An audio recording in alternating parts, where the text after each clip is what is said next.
Eh bien, c'est pareil, toujours ce ciel voilé sur l'est et puis la perturbation qui se déplace. On la retrouve plutôt du Pays Basque jusqu'à l'Alsace avec des orages, avec des averses et toujours ce ciel très voilé sur la Méditerranée et un ciel plutôt agréable.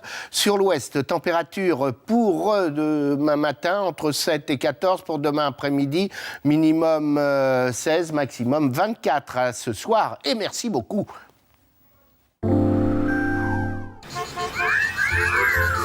Darty, le contrat de confiance.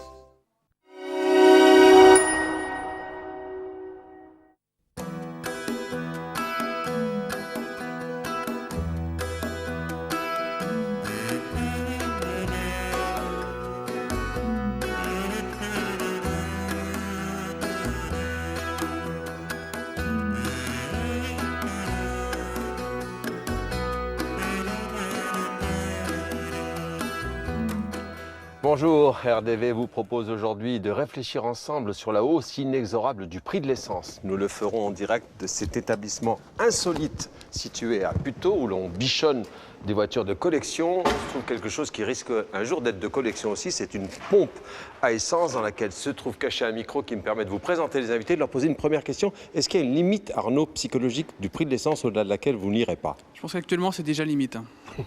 Jean-Yves? Eh bien, nous, pour notre profession de taxi, c'est très très problématique. Le point de vue d'Éric? Oui, alors moi, il n'y a aucun problème puisque je suis passé au vélo couché et voilà, il n'y a aucun souci. Très bien. Le sentiment d'Emmanuel qui est venu à vélo mais qui adore les voitures? Non, moi, aucune limite. Aucune limite? Non, pas de limite. Vous allez vous expliquer tout à l'heure. Le point de vue de Bertrand? Vivant en milieu rural, prisonnier de l'essence, donc...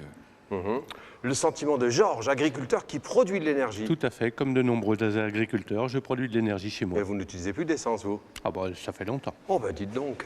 Le sentiment de Bernard, enfin, qui lui vit comme pêcheur avec de l'essence? On est condamné à consommer de l'essence, malheureusement, et à cause de la hausse du prix du carburant, le métier de pêcheur est condamné à moyen terme. Vous allez nous expliquer ça plus longuement, de même qu'en fin d'émission, Afshin et Claude viendront évoquer la crise iranienne du nucléaire qui risque d'avoir des conséquences peut-être sur le prix de l'essence, voire sur la paix dans le monde. Tout de suite donc, le prix de l'essence, quelques-unes de vos réactions recueillies, comme toujours, par Isabelle Freinet. Aujourd'hui, avoir une voiture, c'est un réel luxe. Je suis au chômage depuis plus d'un an et demi et j'ai dû me séparer de mon véhicule, car financièrement, avec ces hausses répétées du prix du gazole, je ne pouvais plus du tout assumer. Que j'ai besoin de mon véhicule pour travailler, et ça alourdit le budget carburant. Et je pense très fortement à équiper mon véhicule au GPL. Je pense que là, l'État doit véritablement chercher des carburants de substitution pour se libérer du prix du pétrole. Je suis propriétaire d'un 4x4. Je tiens à dire que la hausse des carburants ne va pas pour l'instant m'inciter à ne plus utiliser ce véhicule. Ceci va m'obliger à réduire le budget familial de notre côté. Je pense que ça sera sur les budgets habillement, sortie ou alimentation. Nous vivons dans un milieu rural. Effectivement, les budgets essence sont très importants dans notre famille, notamment pour un de nos véhicules, auprès de 1 500 € par an, ce qui représente quand même un mois de salaire. Nous avons donc dû changer notre manière de nous servir de notre voiture, en évitant bien sûr de la prendre pour les trajets très courts, en privilégiant la marche et le vélo. J'ai un véhicule diesel et il y a plein d'embouteillages dans Paris dû aux travaux avec le tramway, dans les banlieues, etc. Et donc ça c'est un gaspillage énorme aussi au niveau du carburant, le moteur tourne. Rien n'est fait pour nous faciliter la vie. Enfin bon, vraiment un grand ras-le-bol quoi. Eh bien, un ras-le-bol dont on va parler en direct de Puteaux, dans cet établissement dont les propriétaires ont fait en même temps une sorte d'exposition de voitures, mais en même temps de table d'hôtes. C'est là que m'attendent cette fois-ci Arnaud et Jean-Yves. Alors Arnaud, tout à l'heure, on vous a déjà entendu dire quelques mots sur le prix de l'essence. Vous allez plus loin dans votre réflexion, vous dites dans mon environnement professionnel, il y a encore plus de petits budgets que moi et pour eux c'est du sacrifice. Exactement, déjà je pense que beaucoup de personnes en ont marre d'être les vaches à lait, de devoir toujours dépendre du prix de l'essence. Je peux remarquer, bon moi personnellement je fais à peu près 70 km aller-retour pour aller travailler. Vous venez de la région de Rouen. Hein. Oui voilà, du Clair. Donc moi ça me coûte à peu près 8-10 € par mois en plus avec 10% d'augmentation par exemple. Mais je pense surtout aux personnes qui font plus de 100 km par jour pour aller travailler. qui ont un petit budget de moins de 1 000 € par mois, par personne, et qui donc, les 10 € justement qui leur manquent à la fin du mois, ils en ont besoin pour boucler leur budget. Alors, le point de vue d'un professionnel de la conduite, Jean-Yves, on a compris que vous étiez chauffeur de taxi, vous venez de Laval. Vous allez encore plus loin, vous dites qu'il faudrait qu'on fasse une manifestation de tous ceux qui ne sont pas contents de la position du gouvernement actuellement. Avant la manifestation, je proposerais d'abord de rencontrer le gouvernement pour discuter de la profession et de voir comment on peut améliorer notre sort. Alors, qu'est-ce qui vous gêne, vous? Alors, ce qui me gêne, bien sûr, moi, 200 000 km dans l'année, jusqu'au 31 décembre 2005, je faisais 200 000 km par an.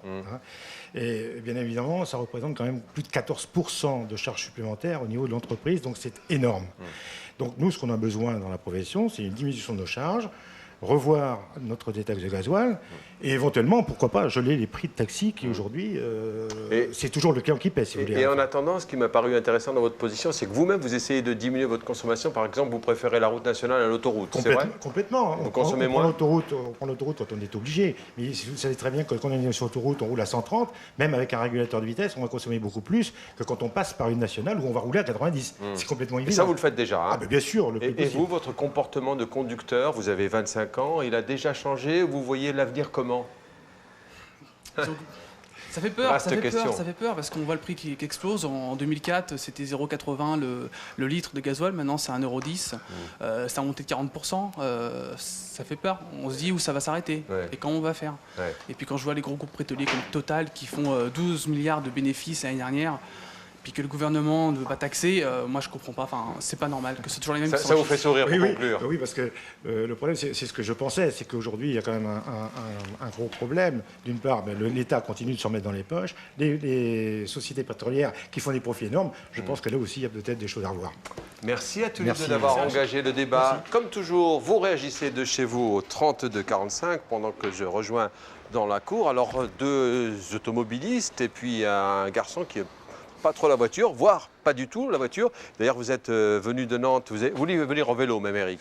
Oui, puisque en fait, quand je roule en vélo couché, j'en ai là, attendez, je vais vous montrer. Oui, allez, pas trop de pub, mais enfin bon, c'est ça le vélo couché. C'est ça le vélo couché. Et là, vous êtes venu quand même en TGV. Alors, on est venu en TGV, voilà, et puis en taxi. Mais globalement, vous disiez tout à l'heure, tant mieux si le prix de l'essence augmente. Allez, soyons directs. Voilà. Ce qui m'amène ici, c'est surtout pour dire que finalement, c'est une bonne nouvelle que le prix du pétrole monte. Il faudrait même aller plus loin. Il faudrait demander en fin de compte à ce que les taxes sur les carburants augmentent, parce que ce qui est utopique en fait, c'est que notre société perdure dans le gaspillage qui est actuel, aussi bien pour produire l'alimentation que pour se déplacer. Notre monde vit en fait avec un pétrole en dessous les 100 $, et évidemment on va dépasser ce seuil dans peu de temps, donc il va y avoir d'énormes problèmes sociaux, techniques à régler, et c'est quelque chose qui est assez inquiétant. On va donner la parole aux 2 amoureux de la voiture. Je ne sais pas si vous êtes amoureux de la voiture d'ailleurs, Bertrand. Vous diriez que vous aimez vraiment l'objet voiture? Non, pas du tout. Moi, c'est un moyen de déplacement. C'est un utilitaire? C'est vraiment un moyen de déplacement. Et vous avez choisi quand même quelque chose d'assez imposant, je crois, genre 4x4. Non, c'est plus un break, 4 roues motrices, effectivement, mais c'était un choix d'un véhicule qui était un choix rationnel, parce que lié au lieu de vie, lié à l'avenir par rapport à avoir des enfants, et vous vivez à la campagne. Également la sécurité. Vous vivez à la campagne, pour vous, la voiture est un objet obligatoire. C'est indispensable. Alors c'est vrai que quand j'entends dire qu'il faut faire monter le prix de l'essence, je ne peux pas entendre des choses comme ça, parce que tout simplement, il y a des situations effectivement sociales, il y a des gens qui vivent avec un minimum vital, qui, pour trouver du travail ou pour aller travailler, n'ont pas d'autre choix aujourd'hui que la voiture. C'est vrai que tout le monde ne vit pas à Paris, quoi. Je voudrais donner la parole également à Emmanuel. Je disais tout à l'heure, vous êtes venu en vélo, alors que vous êtes vous aussi amoureux plutôt de 4x4. Vous avez fait un choix raisonné. Vous dites, j'ai acheté cette voiture-là ou ce genre de voiture, je sais que ça me coûte cher. Oui, moi je sais que ça me coûte cher, mais moi j'ai acheté purement ce 4x4 parce que en fait, moi je prime la sécurité, le confort. Et c'est vrai qu'à l'heure actuelle, dans tous les véhicules, la sécurité, les voitures grossissent souvent. Et c'est vrai que le volume est quand même important quand on avance sur l'autoroute. Quand vous entendez ces 2 amoureux de la voiture, vous avez envie de leur dire quoi, jeune Eric? En fait, que l'augmentation du prix du pétrole est inéluctable. Elle est inscrite dans les règles de la physique, en fait. Et c'est vrai que dans tous ces débats-là, la physique, elle gagne toujours. Donc moi, je pense qu'il faudrait anticiper les choses en taxant l'énergie et en même temps en détaxant le travail, par exemple en on taxerait davantage le carburant, on pourrait payer un peu plus l'assurance maladie. Ouais, Et, je ne suis pas sûr que sur votre opinion, vous disiez vous ce matin, l'essence c'est un peu comme la gamelle d'avant, c'est ça? Oui, c'est une forme de gamelle aujourd'hui. L'État en profite, les pétroliers en profitent. C'est vrai que sur le fond, on a tous envie d'un monde différent, d'un monde meilleur. Ensuite, pas n'importe comment et surtout pas imposé, quoi. C'est vrai qu'aujourd'hui, les constructeurs, mis à part au Japon, ne se bousculent pas pour nous proposer des solutions alternatives. Et en termes de fiscalité, justement, on nous taxe, mais on ne nous propose pas de payer moins parce qu'on va faire des efforts. Malheureusement, ça sera toujours la même ça sera toujours les mêmes gens. Ça sera toujours les mêmes gens qui en subiront les conséquences. C'est pas, moi, j'utilise occasionnellement ma voiture, uniquement pour les longs trajets. Ouais. Malheureusement, dans Paris, vous utilisez votre vélo, par exemple? Toujours mon vélo. Ouais. Malheureusement, c'est vrai que la hausse du pétrole va atteindre les gens qui habitent loin, qui ont des petits salaires, et moi, je trouve pas ça forcément bien. Conclusion d'Éric, pour l'instant. Oui. Est-ce que c'est rendre service aux gens qui sont pauvres que de leur donner un signal que le pétrole est une énergie gratuite? Bon, bah voilà. Ils ont une obligation de prendre leur véhicule, malheureusement. Voilà, je vous propose de prolonger le débat. Vous le prolongez aussi de chez vous par le 32-45. On prend d'ailleurs tout de suite, merci messieurs, un appel, celui d'Antoine qui nous a laissé un message cette semaine pour nous dire l'augmentation du gaz, du fuel, ça va continuer. Je suis écœuré et je suis carrément passé à la chaudière à bois. C'est ça Antoine, c'est vrai? Oui, exactement. On va revenir comme nos ancêtres. Hein. On va revenir au bois. C'est ce qui coûte encore le moins cher et c'est ce qui chauffe le mieux. Ouais. Et c'est une vraie économie pour vous de vous chauffer au bois? Ah oui, c'est une économie immense que j'ai fait. Hein. L'an dernier, j'avais pour 500 € environ tous les 3 semaines de gaz. Maintenant, je suis passé à 500 € tous les 6 semaines. Et autour de vous, il y a pas mal de gens dans la région où vous êtes à Metz, qui se chauffent au bois également, vous l'avez remarqué? Ah oui, de plus en plus de monde se met au bois. C'est même une pénurie de trouver du bois dans les forêts maintenant. Hein. Vous habitez la région de Metz, je le disais à l'instant. C'est vrai que vous allez faire régulièrement votre plein d'essence pas loin de là, au Luxembourg?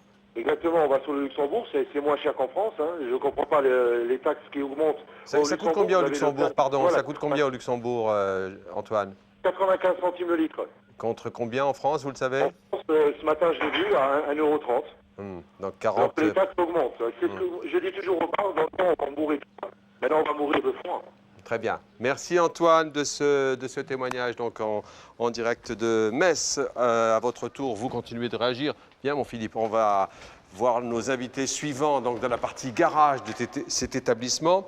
Voici donc Bernard et Georges.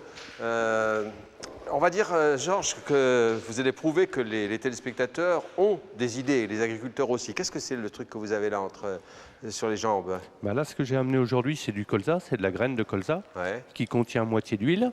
Je l'écrase chez moi, je sors la partie qui est la partie solide. Je ne sais pas si les caméras d'Emmanuel Macaire peuvent le montrer, voilà, ça. Ça, c'est la partie solide, qui est un tourteau. Et ça, ensuite, ça donne de l'huile de l'autre côté. Alors, ce n'est pas une coupe de champagne, contrairement à ce qu'on pourrait croire. Mais c'est beau quand même, quoi. Ouais. Je produis ça chez moi, je mets ça dans le réservoir de ma voiture et je roule avec. Mais sans blague, vous roulez tous les jours avec ça? Je roule tous les jours avec ça. Votre moteur doit être dans un état déplorable. Ben non, ça fait quand même 5 ans que je roule avec ça. Donc s'il était dans un état déplorable, ça se saurait. Et puis d'autre part, on a nos voisins allemands par exemple, qui ont des stations-service qui vendent ce genre de produits. Très bien, on va revenir à vous dans un instant. On a entendu tout à l'heure Bernard nous dire à quel point il était difficile aujourd'hui. Vous êtes pêcheur dans la région de Nice. Je vous remercie d'être venu jusqu'à nous. Même si pour vous le gasoil est détaxé, vous dites on étouffe. Complètement, on étouffe. Le métier est en perte de vitesse. Il y a des chalutiers qui sont en train de disparaître. Tout ça est lié étroitement avec la hausse du carburant. On tire la sonnette d'alarme d'ailleurs. On parle de TIPP flottante. Je dirais carrément qu'il faudrait diminuer les taxes sur le carburant. Au jour d'aujourd'hui, un chalutier consomme approximativement minimum 6 000 litres par semaine de gasoil. Avec vous disiez, il faut qu'il travaille 2 jours carrément, ne serait-ce que pour payer ses frais d'essence. 3 jours pour payer le carburant de la semaine. Il lui reste 2 jours pour rentabiliser, pour payer le crédit du bateau, du navire, payer les NIM, les charges sociales et les marins. C'est pour ça d'un mot que vous voulez partir vers l'Espagne, vous installer vers l'Espagne même. Moi, je vais, on va dire, je me délocalise sur une région où tout est beaucoup moins cher. Parce que la région où je suis, économiquement parlant, c'est un petit peu cher. Et c'est difficilement vivable, quoi. Georges, sur le fond, là, vous êtes installé près de Nogent-sur-Seine, quasiment en face d'une centrale nucléaire. C'est ça qui a déclenché votre réflexion sur l'énergie de demain? Il y a 25 ans, il y a M. EDF qui est venu jouer aux apprentis sorciers à côté de chez moi. Et ça m'a énervé très très fort. Je sens qu'il ne faut pas vous énerver, vous. Tout à fait.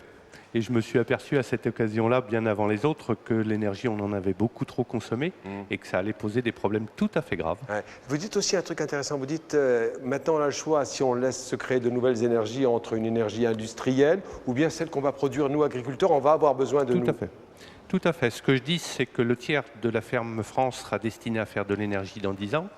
Et on a le choix, soit ce que je produis passe dans une usine, il y en a une qui est en train de se faire à Nogent-sur-Seine, ou alors j'essaye de regarder chez moi comment faire pour couvrir un certain nombre de mes besoins et puis le proposer aux gens qui sont autour de moi, pour refaire du lien. Très bien, du lien social. Vous voulez pas essayer de...